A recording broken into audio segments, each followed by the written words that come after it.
Hello, everyone. Thank you for joining us this afternoon for First Peoples Fund and this momentous occasion of our 25th anniversary celebration of We the Peoples Before. Our mission at First Peoples Fund is to honor and support the collective spirit of First Peoples, artists, and culture bearers. Our work recognizes the power of art and culture to bring about positive change in Native communities, beginning with individuals and their families. My name is Sonia Paul Gavin, and I'm the Vice President of Advancement and Communications for First Peoples Fund. And I welcome you to the Indigenous Arts and Lifeways session. And I have a very good pleasure of introducing our panelists today, our moderator and our artist, Rick West and Ben Pease.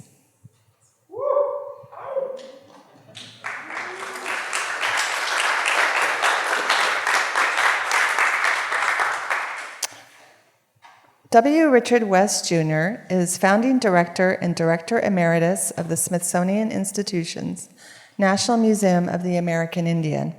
He is also president and CEO emeritus, ambassador of Native communities of the Autry Museum of the American West. He is a citizen of the Cheyenne and Arapaho tribes and a member of the Society of Southern Cheyenne Peace Chiefs.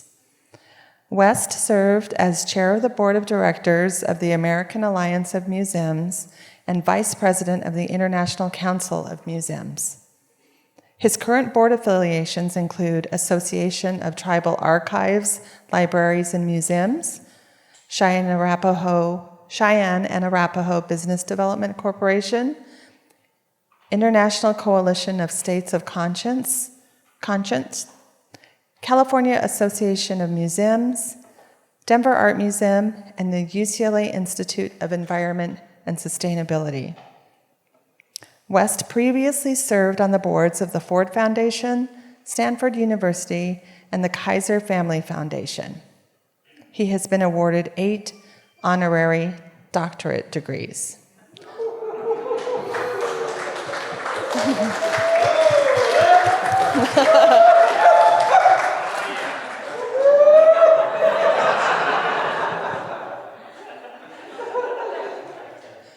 And now we'll switch over to Ben. Ben was born in Missoula, Montana, and grew up on the Crow Indian Reservation town of Lodge Grass, Montana. Ben attended Minot State University on a football scholarship and was awarded the Twyman Art Scholarship. At MSU, he studied under Walter Peel, a protege of world-renowned artist Fritz Scholder. After meeting his wife at Minot State University and having their first son, Ben and his family moved to Bozeman, Montana.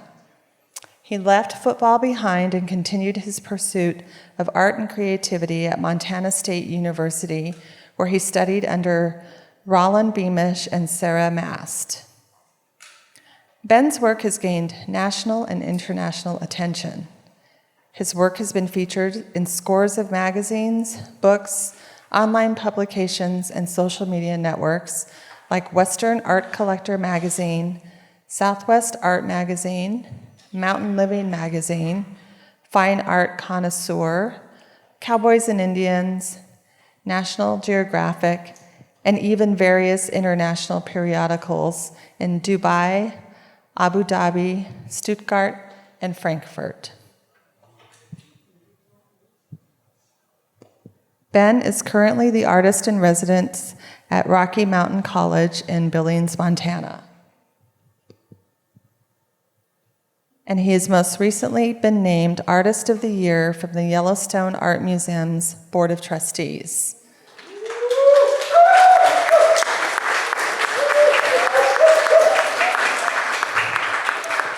And a couple more things I want to say about Ben is you've seen his art all around We the Peoples before, because we selected one of his pieces to represent this weekend and this entire initiative. And so all the artwork that you've seen with the, what is the name of the piece that we used for We the Peoples before? Biacha, a place Okay. of honor and love. Okay, so when And you see the... Biacha means a beautiful young woman. So you've seen the banners and all of that artwork, and that's Ben's work. And here we have a piece here that he created last night live during our Legacy Fund reception. And we are auctioning it off in our We the People's Before auction that's online. So you could bid on it and purchase it if you're interested. So with that, I'm going to turn it over to Rick and enjoy the conversation between these two amazing artists and culture bearers. Thank you, Sonia. Thank you very much, Sonia, and welcome everybody.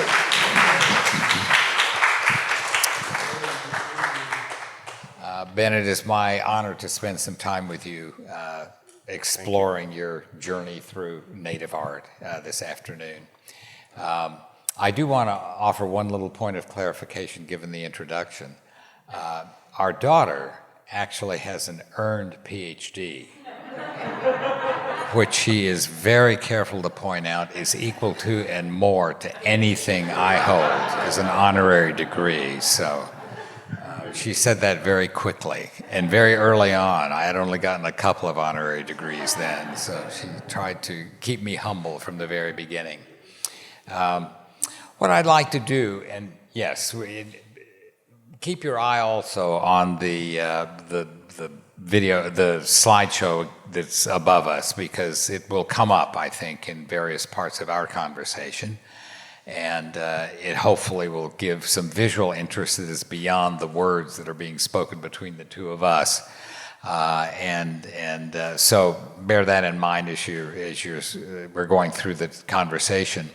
And we will also try to reserve some time, at least at the very end, for questions from the audience, because we'd both be interested in having that kind of interaction between you and us. And I guess, Ben, I will start at the beginning. And what I'd like you to do is just tell us a little bit about your own place of upbringing, your own ancestors, your community, and sort of the connections between that, if they exist, and the journey that you have launched on the path to being a Native artist, and the interplay, if you will, between that history and where you are now and what you aspire to do. Thank you. And Baba chick the long kai. Be as a Malay here. I should chit bagara. My name is Ben Pease. Balaja hook. I stoop to go stachia luchas. My name in Crow means steals the guns from two enemy camps, but it's also thought of as being translated to takes the guns from both sides of the enemy camps. It's kind of weird, but in receiving that name from my grandfather, who's passed on in about 2005, he received it from one of his great-grandfathers, whose name was Alex Bulltail, who was alive at the very end of the transition era from Plains Indian lifestyles to living on the reservation, being corralled in, not allowed to leave, not allowed to hunt, outside of the boundaries. And it was a different world. And he carried that name throughout his whole entire life and understood it in a way that he knew that he had to be able to shift and be able to be a chameleon in the world. And he saw the importance of it in his lifetime. And today, I'm hoping that throughout my steps, in my travels, I find a way to really fully conceptualize what that means. As we're all doing the same thing, and living and confronting technology and confronting current events and the world, and with each step is a decision today. And so I received that name after my first name, which was Akchiohush, has many good horses. And in the Upsalagat way, having horses is a form of wealth. Horses in the Plains Indian way is considered the wealth of a nation. You know, the more horses, the better. You know, the more resources, and so I'm honored to have both of those names. But as a child, I guess I was born in Missoula, Montana, in 1989. I was always drawing and always moving my hands and thinking, and I didn't know it at the time, but my mother, she worked in the education realm, and she worked in the museum realm, and she worked as a curator at the Herd Indian Museum in Phoenix, Arizona. And I had the chance to sort of traipse around the halls and run around without any control or factors there. And I would sneak into collections, sneak into the archives, and just look at stuff. And I didn't know what I was looking at. I didn't know what it meant to be in the halls of one of my first real entry points into the world of art and indigenous creativity from the past to today. But now I look back and I realize that is such a powerful opportunity that I had, because growing up on the reservation as a young boy, at least, I didn't realize that art was a thing. I had no idea that you could express yourself, you know, and I had so much pain that I was confronting, and I didn't have an outlet for it that I knew of, but I was already drawing. I was already creating, making things, following my grandpa as he'd go find feathers, or as he would harvest foods or medicine out on the land. And I was lucky because I had my family, I had a sense of identity, I had somebody to show me the way, you know, and so I just kept making. I just kept listening to stories. And then I sold my first painting in high school for $400. And I think I've told some of you that. And by selling my first painting, I could then buy new shoes and take my girlfriends to movies.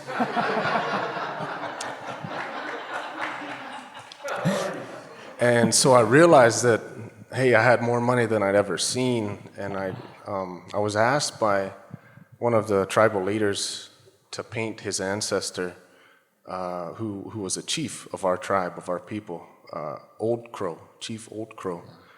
And then he paid me, and I got money, and then somebody asked me to paint their ancestor, and so I realized that it was a way to make a living. And, I just continued. And the rest is history.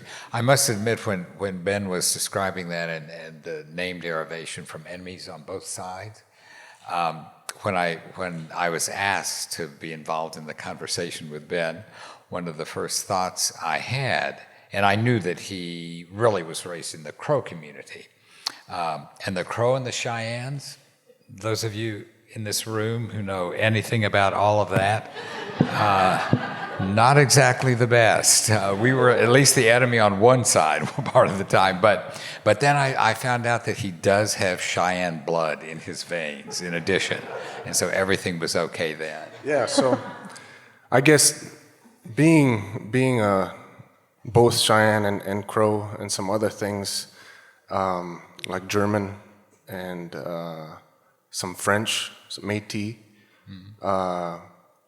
I'm finding out that it has a lot of different connotations, because at least on my Crow side, my great-great-grandfather was a scout for the U.S. Army before the Battle of the Little Bighorn.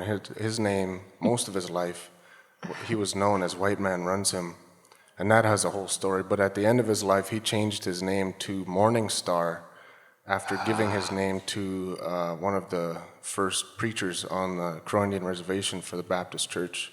Yeah. And on my Cheyenne side, my father's side, I'm from a lineage of chiefs, and on my other side, I descend from the first Crow Indian agent for the Crow people at Livingston, Montana. And then the other side, there's stories of the Pease name coming to America and getting off the boat called the Mayflower around the area of Martha's Vineyard. And if you go to Martha's Vineyard, you can find the Pease name all over. And so I'm trying to understand who I am today and what it means to have all those connections as an Indigenous person, as an American in a lot of ways, and just as a man and a family person, a father and a husband and a friend. Yeah, well, and to sort of round that out completely, my great-grandfather, whose name was Thunderbolt, was a boy soldier at the Battle of the Little Bighorn as a 17-year-old in 1876. So here we are, and the story comes full circle.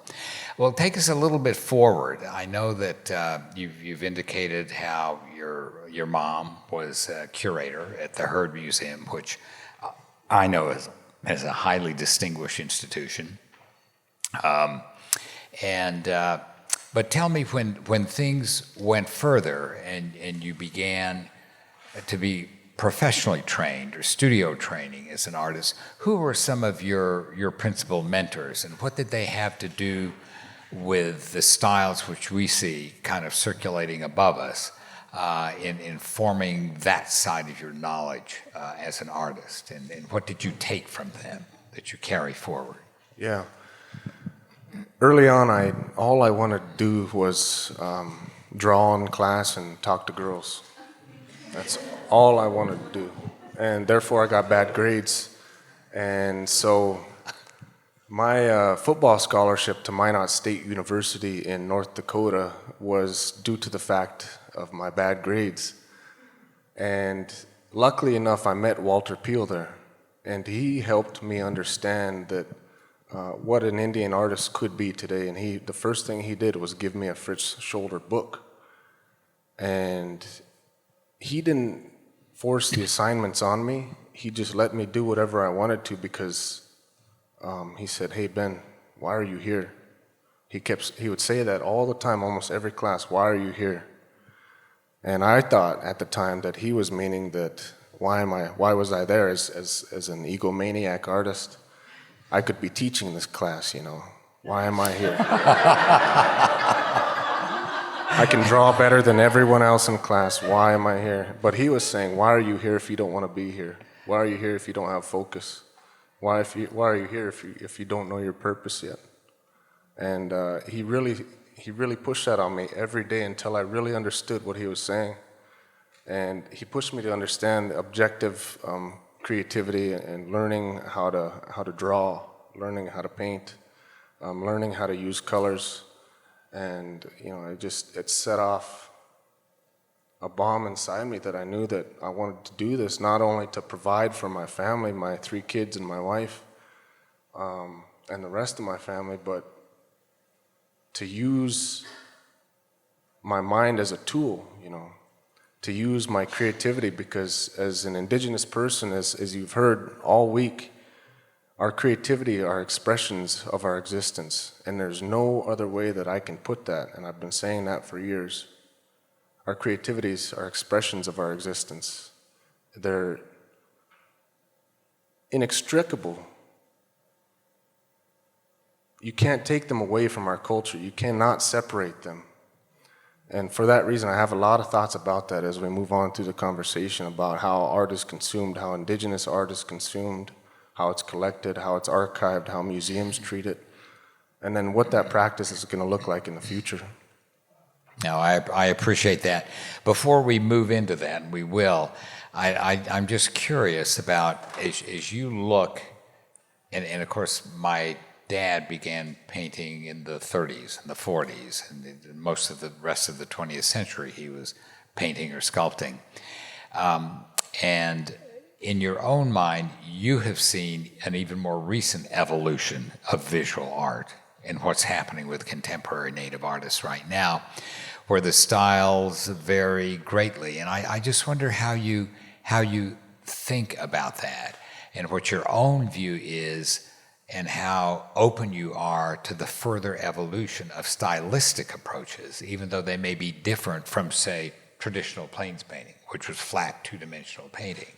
How do you see that? And do you see that there are certain bounds within which you stay, Or do you think that it is an open field you're looking at and you're exploring further evolutions and expansions?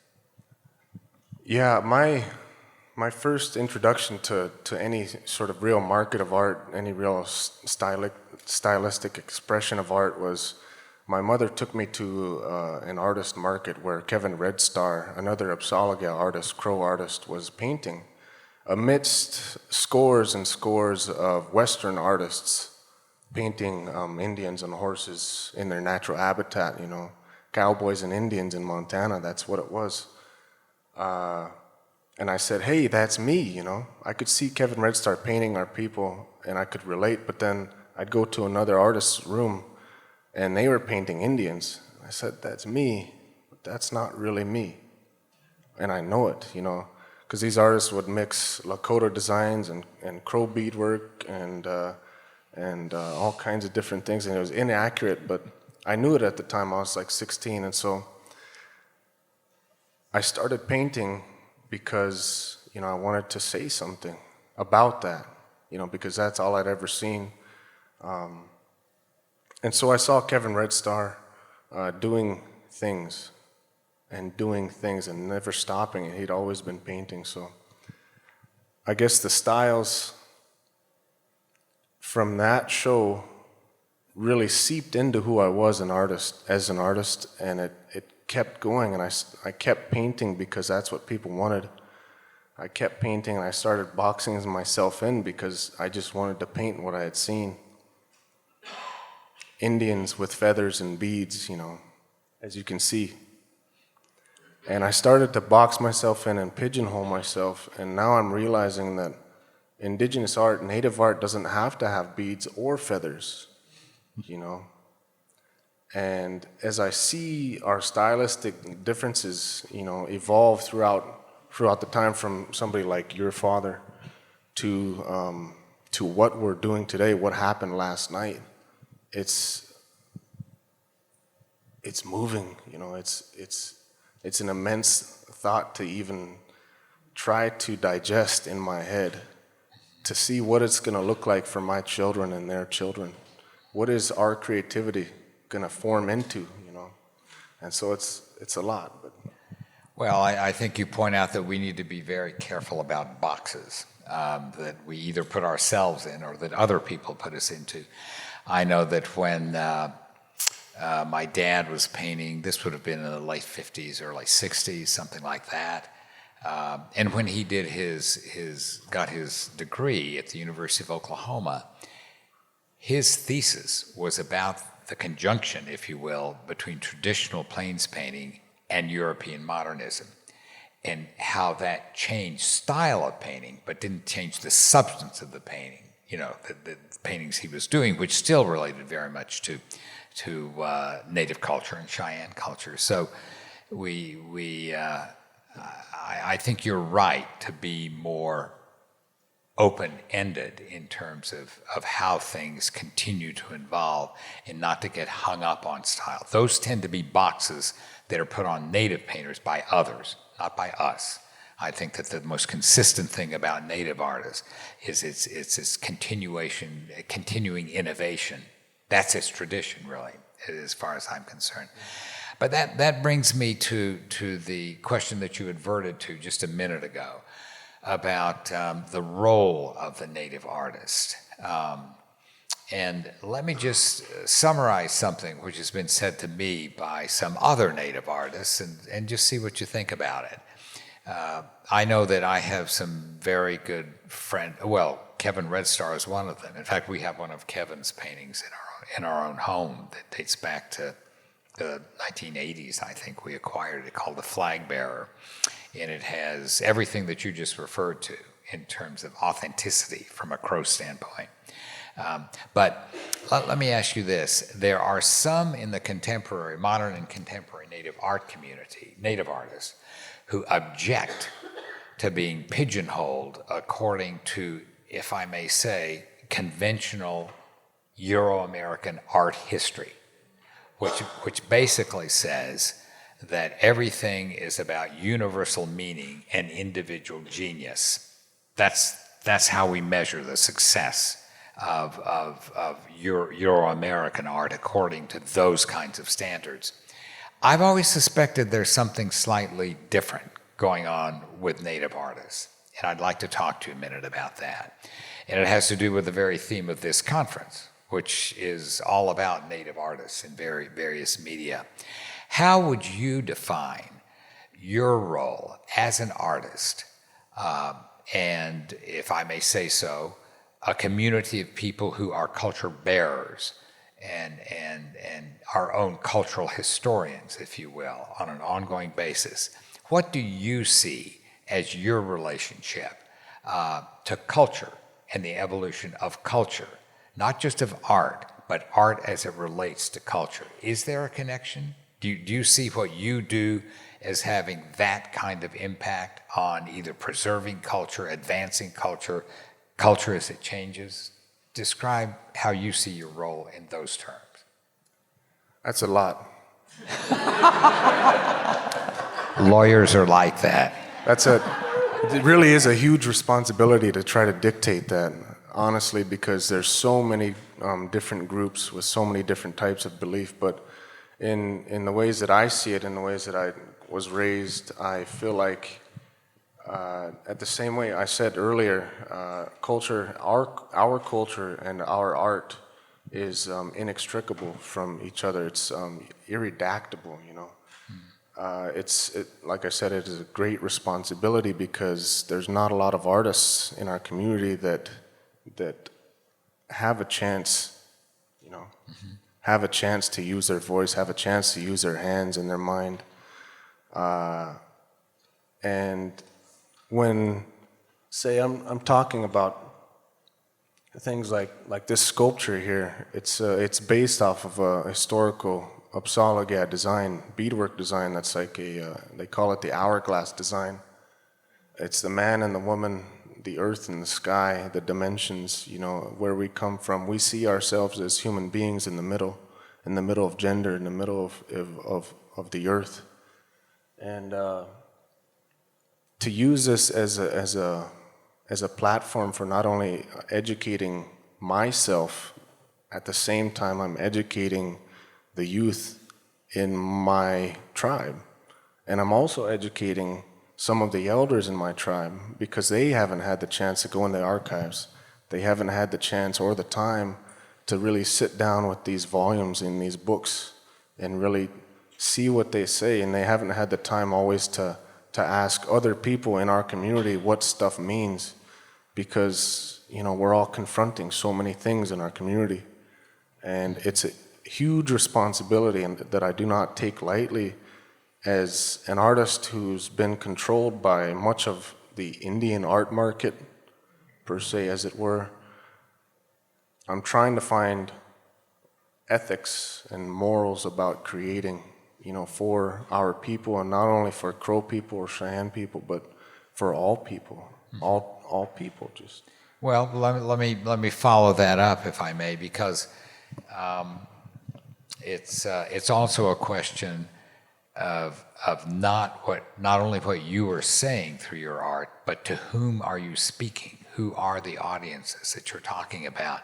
And it strikes me, sitting here talking with you and knowing more about your body of work than I did before you and I sat down here today, that Native visual art, at least, is somewhat changed over time. In other words, I look back at the time that people in my father's artist generation were painting in the mid to late 20th century, and even the earlier than that, even from the 30s on in the 20th century.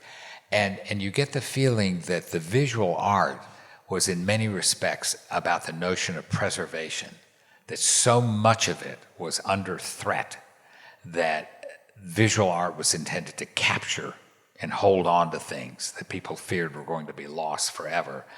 And I know that my dad, with the permission of the Sundance priest amongst the Cheyenne, did in great detail and based on immense amounts of research all 4 days of the Sundance. And that was for purposes of saving that knowledge for the future. So it's when we were fearful it was all going to be lost if we didn't somehow hold on to it.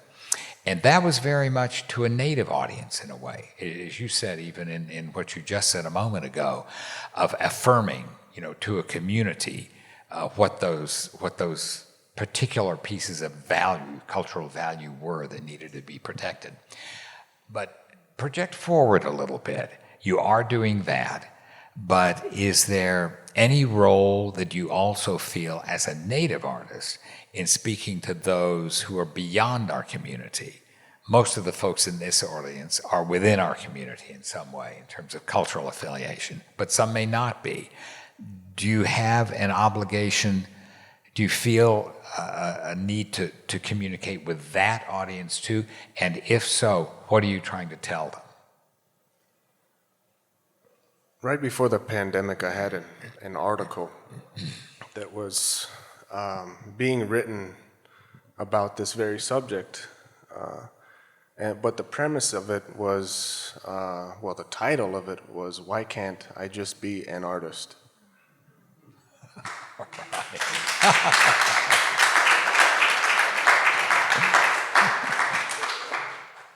And I got a lot of backlash for what I said in the article. Because of the market that I corralled myself into along with my audiences and consumers, I said, if I called my contemporary sitting next to me in the same show a white artist, that would be weird, wouldn't it? That would be weird. And so there is definitely a place for free expression and creativity. And I want to find a way to get there where I can still provide for my family. Yeah. Yeah. And I think you understand that. You've told me you understand that. Yes, I do. And, I still have to pull a wage, and there's other ways to do that. I don't have to paint to sell. I don't have to do that. I'm lucky, but the reality is I go back home, and the artists that are at home have to make things to sell. And so there is a disconnect there. How do we get this thought of free creativity and expression on the reservation for the creative makers over here? How do we get them to that point? And that's what I'm thinking about. And so it's coming to my knowledge that I'm spending less and less time on my work and more time on thinking about ideas how to make that happen for our people. Mm-hmm. Mm-hmm. Well, I think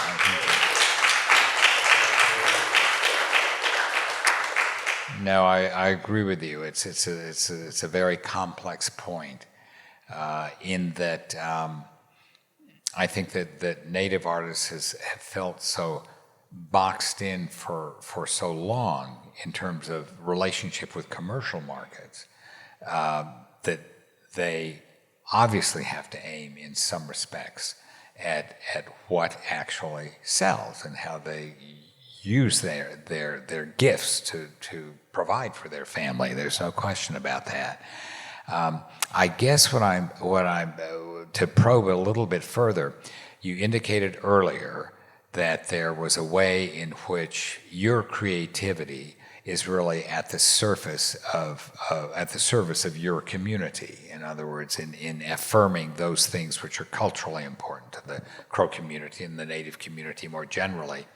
Is there any way that role also is a useful tool in trying to communicate with those beyond our community? In other words, just as you bear culture for us, is there some way that can be expanded in ripple effect to communicate with communities that are outside of ours, society at large, issues that are important? Just an example I will say is I've watched one of your peers, Tony Abeda, as he has evolved through time in his art. And it's very much the case, for example, and this is just an example, and you don't necessarily need to agree with it, but he is focusing at this point on in painting and through painting on environmental issues, for example. Well, that doesn't matter only to us. Everybody should be concerned about that. And I guess that's what I'm asking, is that there's some way in which you as an artist expand the circle of communication so that it's not just talking amongst ourselves, but it's talking with others in the same way that you talk with us. Well, obviously, yeah, it's definitely recognizing roles, recognizing the value in people's efforts, like exactly what First Peoples Fund is doing here. Realizing that our stories are diverse and dense, realizing that they're all valuable, and building a collective to speak about this. You know, this is strong and powerful. And I think we're making new medicine in this town, and First Peoples Fund is making new medicine all over our country, honestly. And in the same right, you know, the idea is it has a gestation period, I think. It needs to have some method and mode of sustainability. And so I think of it as an organism. You know, there has to be every single little part that has to work, that has its role, that has to just play out for the whole thing to rise up. You know, it has to rise together. And part of that is the market. You know, part of that is collectors. Part of that is institutions and educational systems, curriculum. Part of that is health. Part of that is treating the environment right, you know, respecting our mother. You know. And I mean, just even talking about the market as compared to like black art, African American art in the States. There is a market for that, a huge market that's supported by all sorts of organizations. It's supported by businesses, supported by mainstream media figures like Beyonce, Jay-Z, Swizz Beatz. They are resources of income that will support artists so that they don't have to paint the same thing over and over and over and over. Like many of my contemporaries, like myself at one time, like those artists who came before me, they were stuck, you know, because there was no support. And I think what Lori is doing, what her whole team is doing, this is the start. You know, we're here to make new medicine. Yeah. And quickly. Let me just ask a couple of questions, being a museum director too. What, just looking to other institutions that have a specific relationship to Native art and Native painters, and museums certainly have some impact upon that. And they also relate to collector classes, because those often go together, the two, museums and those collecting. What is it that museums either have done wrong or could do better in terms of their relationship to American artists, to Native American artists and Native art? How can they help, and what should we be asking them to do with respect to your work? You happen to have worked with a number of museums.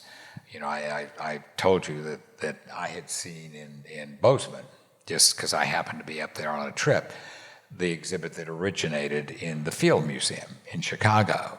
And how eye-opening that and eye-popping that was to me. But what is it we can do that would be helpful, if you will, to sort of platforming Native art and contemporary Native art better, and at the same time assisting Native artists themselves in both earning a living and gaining the platform that they should have for their art?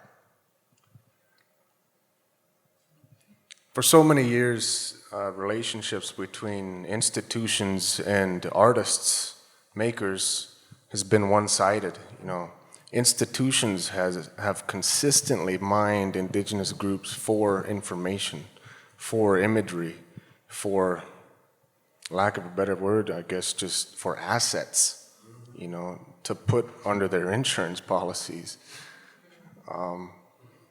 And so you're right. I mean, there has to be a platform. There has to be a redefinition, a redefining of a paradigm, because it is not a mutually equitable relationship. You know, it's real one-sided.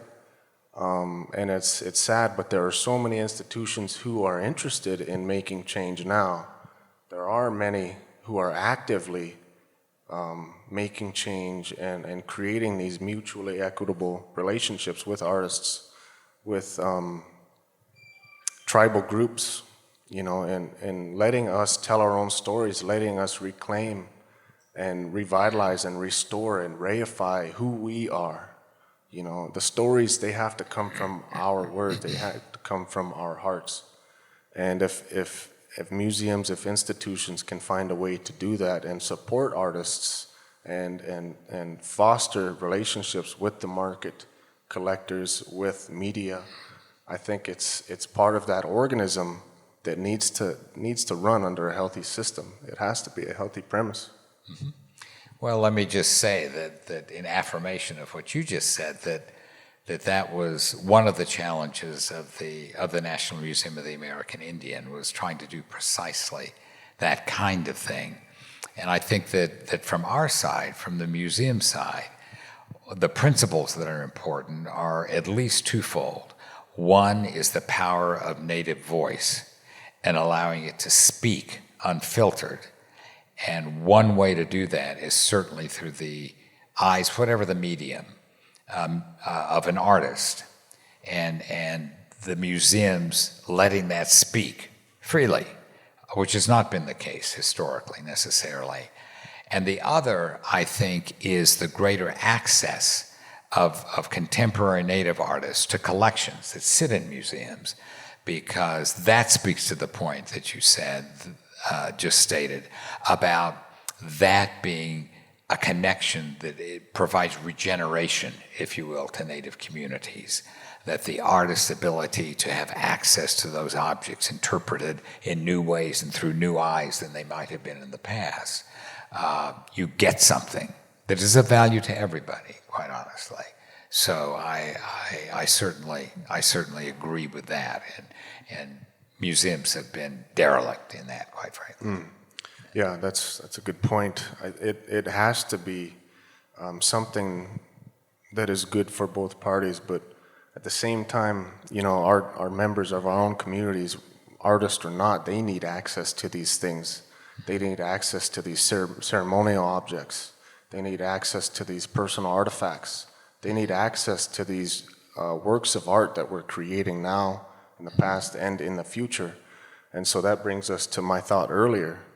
What will the work of artists, creatives working today from Indigenous groups, how will that be protected into the future for our people, for our children, for those generations to come? Because you cannot take our artwork away from our culture, it makes it important, you know, it makes it part of who we are, just as the same as a cultural object that's sitting in a dark drawer in the bowels of an institution. These things need to be protected into the future as well. Will they be repatriated one day or not? Or will they just be considered numbers on a paper, you know? And those are questions that I don't think we have answers for yet. Mm-hmm. Well, I will say, I think that probably NAGPRA was a bit of a wake-up call in that regard to museums and what happened with native objects, and the fact that some that were in museums shouldn't be there in the first place and will go back. But it's even broader than that, and it's what you say, that there needs to be broader access so that that relationship becomes even more productive. And I think that will be true. I'll never forget when I was a kid growing up in Oklahoma, and there were two good museums in quality and stature in Tulsa, not that far from where we lived. One was Philbrook and the other was the Gilcrease in Tulsa, Oklahoma. And I remember Dad, my brother and I, as less than 10-year-old children, used to be dismissed to the Philbrook's Italian gardens for the most part, while Dad conducted business inside the Philbrook. But occasionally he would go in with us himself and take us through certain things. And I'll never forget one time we were looking at their collection, which is excellent, and something was on display, and I think it was probably a Simpson dish, ceremonial dish, which probably shouldn't have been there, quite frankly, but it was then. It may not be now. But he looked at it, and it was very instructive to me, and just showed me distinctions and differences at the very beginning. For just describing it, its color, its line, and why it was beautiful from an aesthetic standpoint. Beautiful according to standards of, I would say, Euro-American art history. And then he turned to me and he said, the only problem is that's not what it means. And he was right, because that's not what it meant to the makers. And it's those makers that need to have access to it to recreate these stories that you're talking about. Now, we've just gotten the 10-minute signal. And I Well, do one not. more thing. I just want to Oh say no, that we don't have to stop. Go ahead. I just wanted to say that access can come in many forms. It can be diverse in its own way. You know, these institutions and other organizations can operate in annex. They can operate in satellite in their own respective communities, giving Indigenous groups and other people the space and the time and the platform to speak, you know, and return some of those objects like NAGPRA, Native American Graves and Repatriation Act. Those things could be housed in our own nations, you know, they could be talked about by our own people and cared for by our own people. Yeah. Now, Ben, I want to give you a chance. I mean, everybody's been watching the slides go by. If you want, even if it's not the one which is up above us at the moment, if there's some images there which are particularly important to you in terms of describing your aspirations for your work, speak to them, if you'd like. That one. Okay. That's the one. Right there. No. Actually, that helmet is part of a series, the same series as the war shield that you've seen cycling by with the Thunderbird. The helmet itself came from a dream. One night I was just laying in bed and I was having a dream about my great-great-grandfather. And in that I saw his buffalo war headdress, and as I was staring at it, it started to shift and change, and it changed into what that was. And so I got up at that very moment and I went down to my studio and I started drawing out the plans for it.